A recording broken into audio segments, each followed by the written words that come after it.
Hello everybody, my name is Lee Keither and welcome to Smokers on the Water. La la la, la la la la, la la la, la la. Alright, now we're gonna prep the ribs. We got baby backs, got 2 racks, the other one's in the refrigerator there. And I'll do here, what I like to do is pack here. Everybody knows how to open the pack, so we don't even think about that. But one of the things I like to do is, while it's in the back here, I'm going to fill this bag with water and give it a good rinse while it's in there.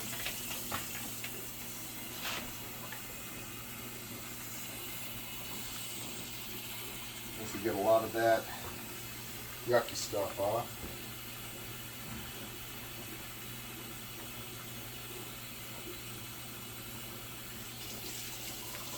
Fill it up. There's a good squishing around there.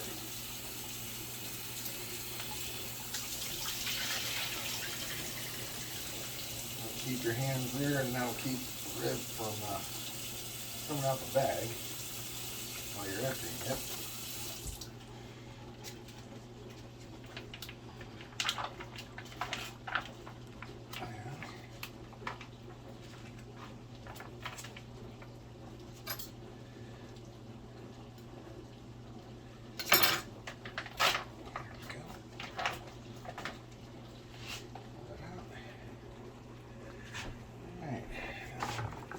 Stretch it across here. I'm going to turn it upside down, flip it over, and use the serrated knife to get the bag, but really I want this small little pair to trim it up. That's what I usually use. A lot of this excess stuff that'll just burn off. Get that out of the way. I'm going to save some of that though. I don't have to throw it away. You can use it for other stuff. Get that looking right. And also, one of the habits I have is I kind of feel around here and here at this end. See if they have any weird small bones that you don't quite want to bite onto. The bigger ones, the ones that are all the way across like there and here, and of course all the way in between, those are alright. Those are part of everything, and it doesn't look like I've got too much problems here. So the next thing we're going to do, take the membrane off. Sort of cut in here. Your good start, and then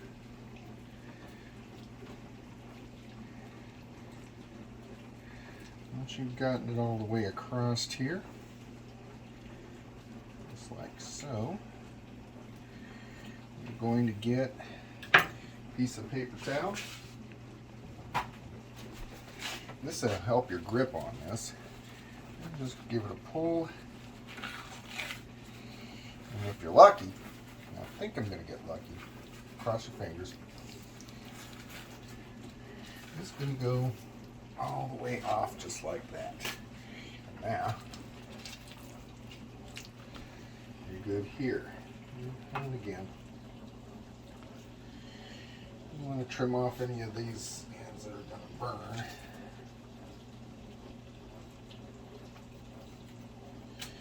Don't want to throw them away. That's still good usable meat. We'll put them in. I like to put bacon in my green beans, so we'll throw that in the green beans too. Give a little extra added kick. Won't hurt nothing. All right. So we got all that. Now, next thing is the rub. And if you would, well, hold on. Get this well off here. You don't want to be touching your rub container with raw pork stuff. Nasty, you know. Don't want that. Just set that there for now. Now, This is my rib rub. Pretty simple, pretty basic. A lot of people like to say that they've got some family secret or whatnot. Most rubs are about the same. All this is 1/2 cup, and this can vary in size, but the basic starter measurement is 1/2 cup ground black pepper. And I usually use this to get a good coarse grind on it. And then 1/2 cup Lowry's seasoning salt. This is the cheat code. I use this instead of regular salt because it just adds more flavor to it. This gets really good. And then if I just stop there, that'd probably be good enough. But I add a tablespoon of powdered ginger and a teaspoon of cayenne. Not a lot of cayenne, just a little bit. And then from there, you just sprinkle it on. Now, let's get some. Be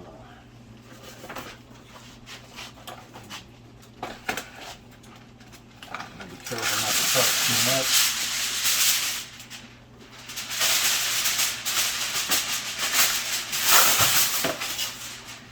Don't want to get too much raw pork on your stuff, so there you go.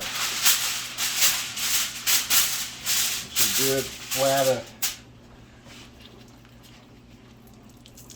I'm going to put this right here. We're going to wrap this up for an hour after we've rubbed it. Let it go in. But I'm just going to sprinkle it on. Now, if you want to put some mustard down on there, that's fine. I used to do that a while back, a long time ago, but don't do that anymore. I've actually found that, I don't know, maybe it's just my imagination, placebo effect, what have you.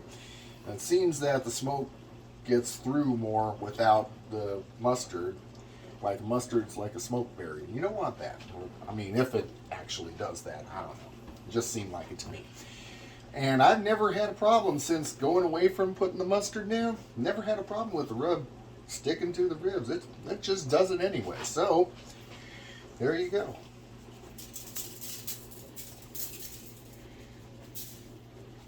Give it a good sprinkle, but not too, you don't want to snow cover it down, you know. You want the smoke to be able to get through the seasoning and onto the meat. So you don't really want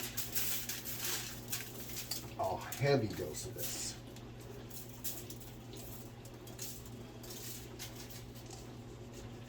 Just enough for the flavor. And then you always want to do backside first, and then the top side after that. You want to do it in reverse like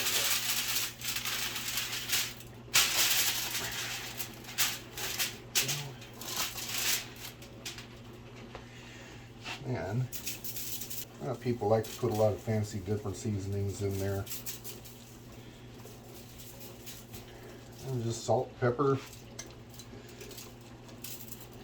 a little bit of ginger, a little bit of cayenne.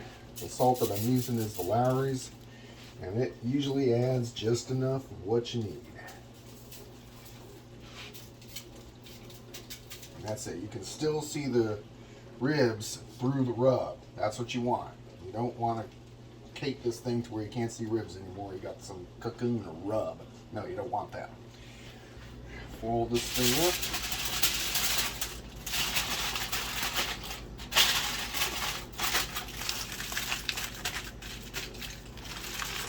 Throw it in the refrigerator for an hour.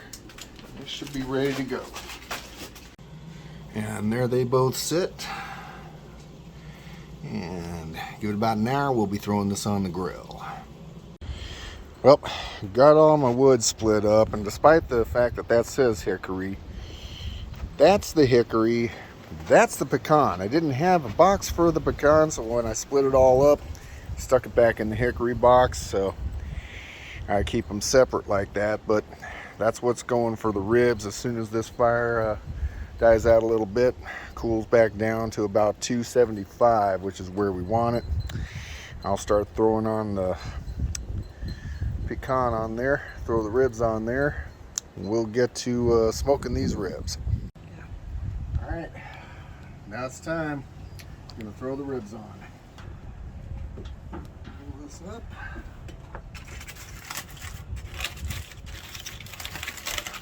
Oh yeah, baby.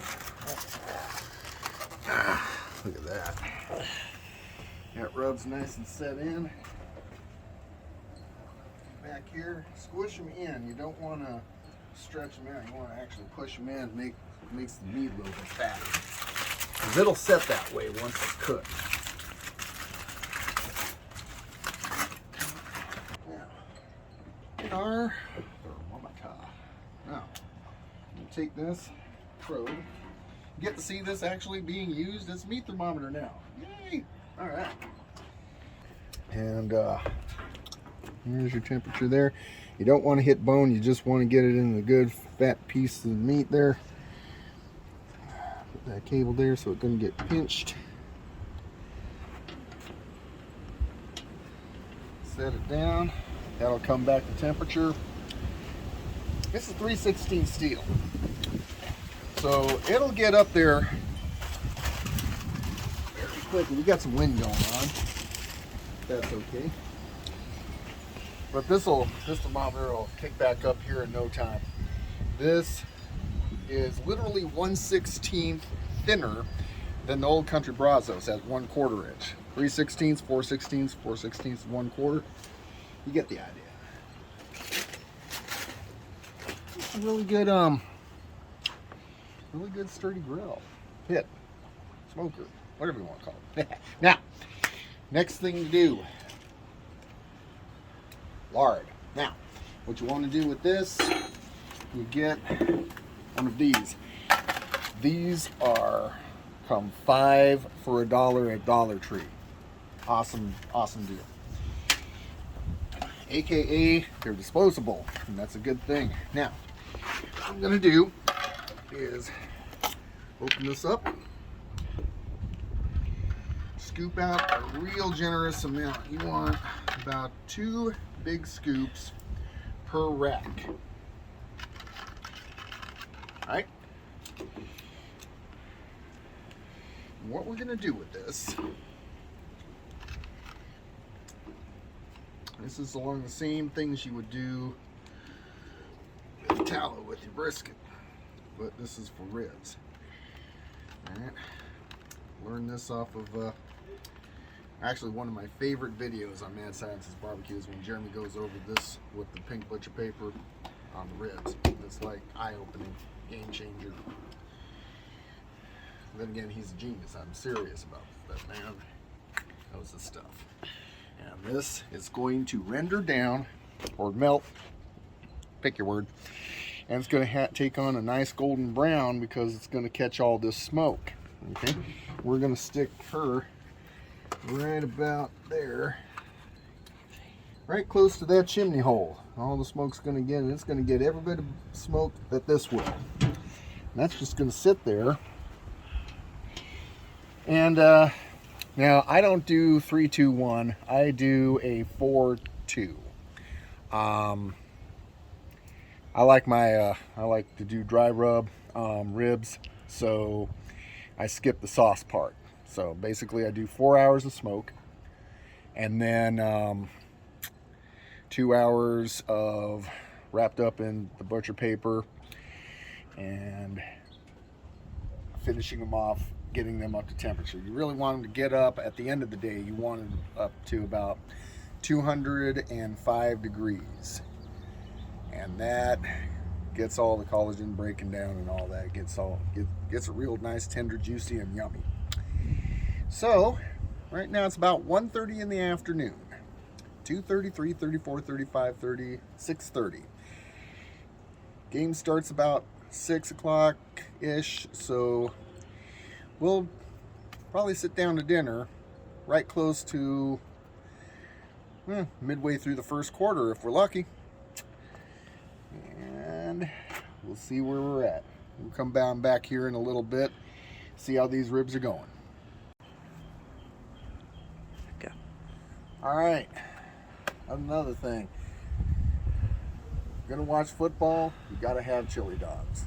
Baseball, football, you're gonna watch sports, you're gonna have to have chili dogs. We have Johnsonville Brats I'm going to throw these on here as well. Let those go low and slow, get some smoke on them. We're going to have chili cooking in the oven, on the stove. You know. I'm going to throw these on the top rack.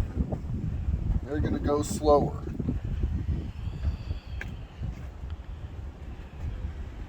Throw them on there. Nice and neat. I didn't quite do a biscuit test up here, so I guess we'll do a sausage test on the top rack.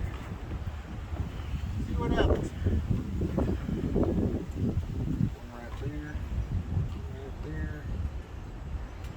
Yeah, if one side is a little bit more cooked than the other, then we'll know about the top rack. But you can already see that lard's starting to render down, and it's clear. That's going to turn golden over the course of the next 3 or 4 hours. And that's because it's going to be taking on that smoke, which, by the way, got a real good fire, good smoke going on. Got the pecan in there now. That'll get back up to about 250, 275. Nice sweet spot right there. I'm not too picky, 250, 275, that's whatever. At the end of the day, it's all about this one.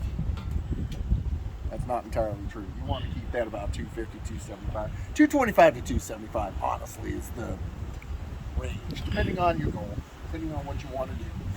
But here we go. Getting ready for Super Bowl Sunday. I did almost mess up and forget one thing, the water pan. Gotta have the water pan. Oh, that's not gonna sit right there. Hold on. Lift this back on up. Stick you right there. It'll sit right there, pretty as you please. That's the water pan. Honestly, I don't know if that's the right location for it, but what the heck? It'll do its job. It'll get heat. It'll get up, provide moisture. Let it rip. Alright, about halfway through. Internal temperature here on one of them is 159, so we're definitely getting there. Cook chamber temperature looks to be about 270. We're about to give it a spritz.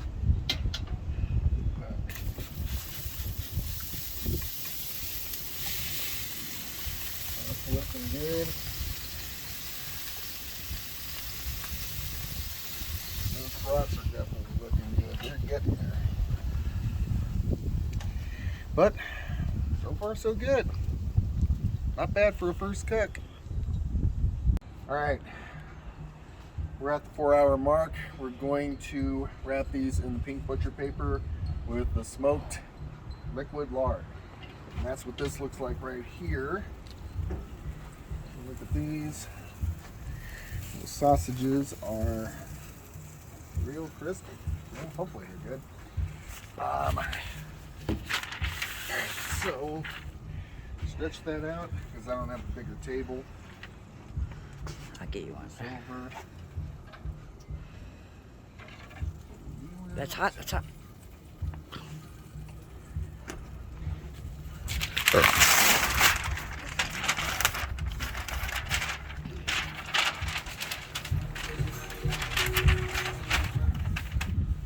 Rib number 1.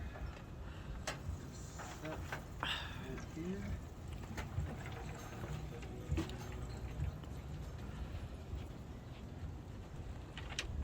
Get some of that goody golden mess. Look at that right there. I'm going to spread that right there. That is smoked lard. In the brisket world, that would be tallow. So we're going to turn this over. We'll just set it on. Yeah.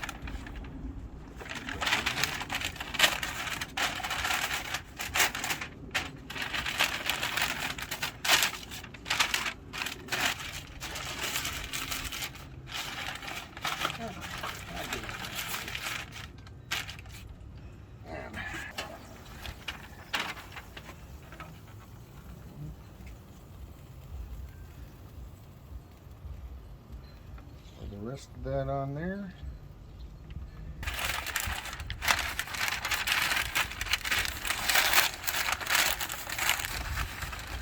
Run back in there to finish. Set that off to the side. Get these sausages. We'll see what the finished product comes out to. But that's what we're doing. We're experimenting. So there's a good spot here. Set these back down to finish up. Shouldn't be too much longer. Okay, things got a little hectic and we didn't catch a lot of this on film, but this turned out okay. Good bark, good smoke ring, the flavor's on, and time to eat. So bid you adieu. If you like this, like and subscribe, all that, blah blah, but it's time to eat now. Watch some food. Watch some Super Bowl. Well, thank you for watching. And if you enjoyed this video, don't forget to hit like and subscribe. And we'll try to have some more videos out here shortly. And stay tuned for the next one. Thank you for watching.